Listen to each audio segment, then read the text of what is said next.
What is happening, all y'all out there in YouTube land? Thank you for joining us today here at my channel, Not by Sight. My name is Disciple, and I was an Appalachian Trail Thru hiker, class of 2017, and some of y'all have some questions about food on the trail.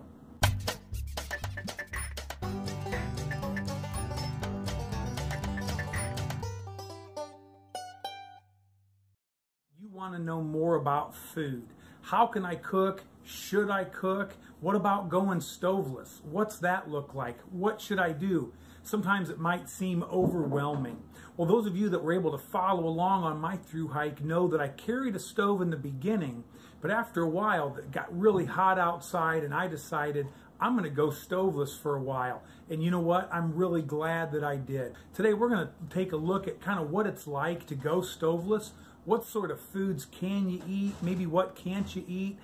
Should you bring a stove or not? What's it all look like? So follow along with us as we take a look at some of your options as you go out on your next adventure. All right, so here are some of the items involved in a typical cook set. And so what we're going to do is we're going to weigh these things so that you can see what's actually going in your backpack. So first of all, we've got a full-sized MSR fuel can here. And we're going to put this dude up on there. And this is a full-sized fuel can. She's coming in 13.3 ounces. Now again, that's a full, and that's what I call the middle size, or really it's the larger size because we don't carry those great big ones.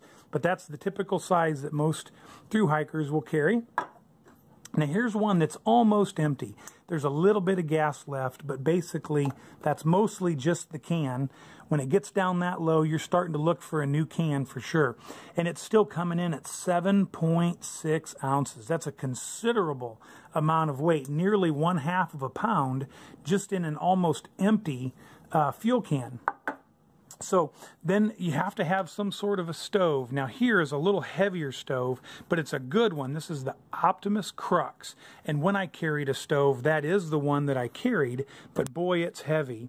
Look at that. With that cool neoprene case that straps underneath the fuel can, that thing's weighing 3.7 ounces. And then here is a typical cook pot. This is a Snow Peak 700 titanium pot, and I don't have the lid. The lid's heavy. So I got a couple pieces of foil down in the bottom that I put over the top of the lid, or to act as a lid. And that cook pot is coming in at 3.7 ounces. So there is your typical cook system right there. Now I use a spoon. This happens to be, I don't even know what it is. I think it's aluminum or titanium, like a Cedar Summit. I prefer the spork myself, but whatever. And I do like the long-handled because occasionally you might get a Mountain House meal, and these are much easier. So either way, stoveless or non, I carry a spoon like this. So the only difference then is my cold soaking container versus all that other fuel and everything else. So I particularly like this container. It's made or comes from a Spark container, but it's nice and wide and a little more squatty. So I like that. The biggest thing is that the lid has to thread on, and it should make a good contact so that it pretty much is waterproof. Stuff won't spill out if you happen to tip it over. So let's see what this thing is coming in at. 2.0 ounces. And here's your typical like Jiffy or Peter Pan peanut butter jar. A lot of people use those to cold soak, and it's almost identical, 2.1. I kind of like my Spark container because it's a wider mouth and it's squattier, so it takes up a little less room in my pack. So I tend to go with something more like this. It's easier to get in there and clean it out when you're done eating. One of the big considerations that people are like afraid of going stoveless is, well, what will I eat? Well, I'll be honest, I ate exactly the same food whether I was going with a stove or without a stove. So I ate things like Mountain Houses even. Now this, by the way, for breakfast, Lord have mercy. These are nearly as good as your local greasy spoon. And if you live in a place where they don't serve biscuits and gravy at a local greasy spoon, then you need to move farther south. typically for breakfasts, I would wake up in the morning, and if you're wanting coffee, it doesn't have to be hot. These little drink packet singles by Starbucks are amazing. One packet to about 8 ounces of water. Believe you me, out on the trail, you can go get used to cold coffee if you want. So anyway, there's your coffee. And I would typically have a couple of protein bars. Something like these RX bars are great. I really enjoyed the Kind bars, or these Nutri-Grain protein, like peanut bars. Whatever, Lara bars, you pick your favorite protein bars, but they're going to, of course, make up a large portion of your diet, whether you're going stoveless or not, but especially if you're going stoveless. Typically in the morning, I would eat a couple of protein bars and some beef jerky along the way. So beef jerky is going to be pretty important to your diet, again, whether you're going stoveless or not. So that'd be a typical morning, and then after a couple of hours of hiking, roughly 4 or 5 miles, I'd stop and have what I called cheetah chow time, and that was usually Pop-Tarts. So I don't have any Pop-Tarts on hand, so you have to imagine what they look like, or maybe Halo. We'll put a picture here right now.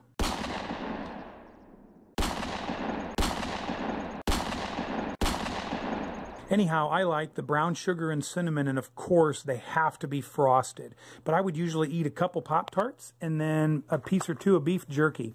A great lunch, whether you're stoveless or not, is usually some tortillas. They're nice and light, they're cheap, and you can get them in nearly every store. Then you've got lots of options.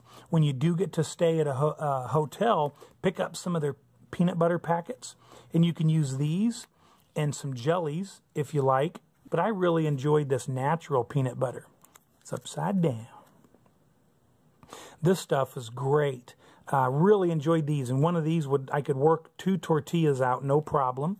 And then I kind of liked honey myself. I liked peanut butter and honey for some of that quick sugar, whatever. Carry a thing of that. Again, have either some beef jerky, or now's the time to whip out the salami, something like that, or these pepperoni packets.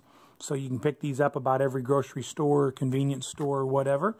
And then I always carried a good amount of crackers. I'd have some crackers at lunch, and then again some crackers at supper time. So crackers are super lightweight. Now let's go on to supper. So a typical supper out on the trail, one of the most popular things are ramen. Ramen noodles, and they were by far my favorite. One, they're just super lightweight, and 2, they taste really good. And one of the neat things about ramen is you can get things like this one is chili flavored.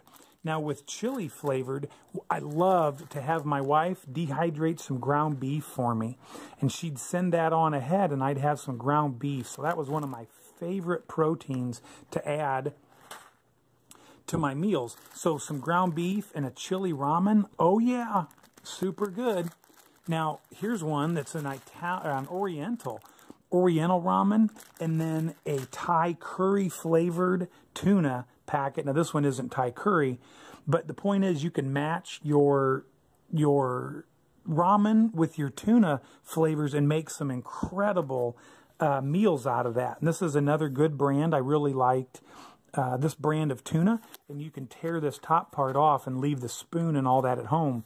Save a little bit of weight and bulk. Typical supper would be some ramen noodles, some tuna fish, a package of crackers, and then a lot of times for dessert, I would have one of these protein bars, something like that, or one of these peanut bars is real sweet, and I loved that. And that was enough calories for me throughout the day. So how do you cold soak food and make it all work out with timing? All right, a typical cooking setup looks like this. You've got your fuel can, you've got your backpacking stove, and you've got your pot. Again, the lid for this Snow Peak is real heavy, so I just use a piece of aluminum foil, and you can kind of wrap the corners over. That's all it has to do is trap some steam. It doesn't have much of a purpose. Maybe keep some mosquitoes out of your food.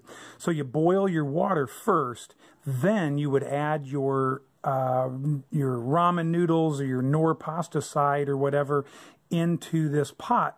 Then you'd have to let it sit for, and by the way, only heat up the water to about a boil and then shut your stove off. Put the food in there and then just simply take it off and let it sit for a while. You don't need these fancy pot cozies either. There's been some studies done that they don't really help. So once you've added your ingredients like your ground beef or your pasta or rice, let it sit for 5, 10, 15 minutes. That's how you would typically go about cooking in a fuel-saving way. What about going stoveless? Instead of heating up the water, you simply put your ingredients in your container and then you cover it with water, and you'll learn pretty quickly how much water you need to add. Cover it with water, put your ground beef, put your tuna, whatever you want, put it in this container, put the lid back on it, and then simply let it sit for a while. Now, what I would do typically is I would hike and get into camp, wherever I was going to camp for the night, and first thing I did was open up my backpack, get my food bag out, load up my cold soaking container, and then I would pitch my tent, go down, fetch water, come back, set up my air pad, my sleeping bag, whatever, and by the time I was done with those camp chores, this thing is ready to go. Well, hopefully I was able to answer some of your questions, maybe dispel some of the myths that you had. Either way, my goal is to help you be more successful on your next adventure. So hopefully I was able to do that. The biggest point I wanted to make through all of this is going stoveless. You can eat anything that you could eat with a stove. So I was able to rehydrate Mountain House meals, Backpacker Pantry, Knorr pasta and rice sides. The point is, give it some time in your rehydrating jar with some water and enjoy whatever food you want out there on the trail. Let me know in comments below if you like going stoveless, if you'd never be caught dead in the woods without your stove. Whatever it is, let me know down below. Maybe you've got more questions or maybe I missed something. Either way, thanks so much for watching. I'm glad you came along with us here today. Stay tuned, subscribe, click that notification bell, and hang on for some more crazy adventures here as we discuss hiking on the trail. Oh, look across there. Wow. This is so unbelievable. And there is no breeze whatsoever. It is still, and I am dripping sweat climbing up this thing. Man, is it cool. Still got a little ways to go and hopefully get over it. I just went by a really nice stealth campsite, but it's too close. I got to keep going.